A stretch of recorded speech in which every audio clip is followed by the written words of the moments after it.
भारतीय संविधानाच्या अमृत महोत्सवी पर्वानिमित्ताने मातंग समाज आंबेडकर कार्यकर्ता परिषद आयोजित करण्यात आली आहे। या नियोजित परिषदेच्या पार्श्वभूमीवर 11 मार्च रोजी अमरावती येथील श्रमिक पत्रकार भवनात आयोजकांच्या वतीने एक पत्रकार परिषद घेण्यात आली। या परिषदेद्वारे मातंग समाजातील कार्यकर्त्यांना एकत्र आणून संविधानाच्या मूल्यांचा प्रचार आणि प्रसार करणे तसेच समाजाच्या प्रलंबित प्रश्नांवर चर्चा करणे हा मुख्य उद्देश असल्याचे संयोजकांनी स्पष्ट केले। या कार्यक्रमाचे आयोजन दादासाहेब क्षीरसागर, राजा हातागडे आणि बबन इंगोले यांच्या पुढाकाराने करण्यात आले आहे।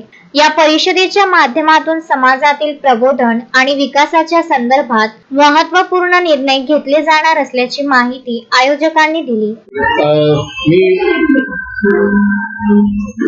प्राध्यापक बबन इंगोले, मातंग समाज आंबेडकरी कार्यकर्ता परिषदेचा आयोजक।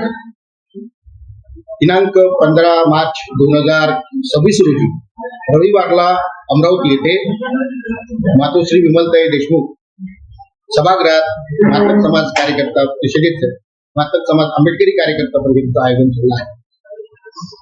मातंग समाज हा सर्वांगीण दृष्टीने उपेक्षिलेला समूह आहे आणि मातंग समाज हा आंबेडकरी विचाराच्या प्रवाहात मोठ्या प्रमाणात आला पाहिजे।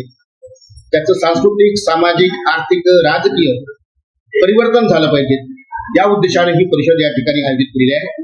या परिषदेचे मुख्य आयोजक आदरणीय Dadasaheb Kshirsagar, doctor Nandatai Taywade, Rajabhau Hatagade, major Mahadevrao Khandare, advocate Bharat Khadse, Devanand Wankhede हे सर्व मंडळी, विष्णुपंत गवडी हे आयोजक आहेत।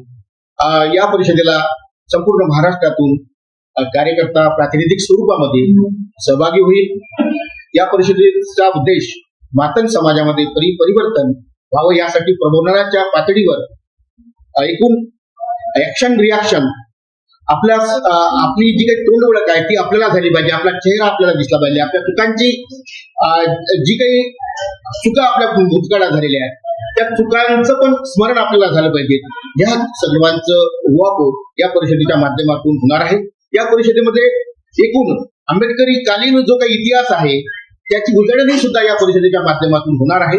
तेव्हा या माध्यमातून मी विनंती करतो की या परिषदेला तन मन धनाने सर्वांनी उपस्थित राहायचं आहे आणि या परिषदेला मदत करायची आहे अशी अपेक्षा या ठिकाणी करतो। धन्यवाद। अशोकभाई जोशी, विदर्भ न्यूज, अमरावती।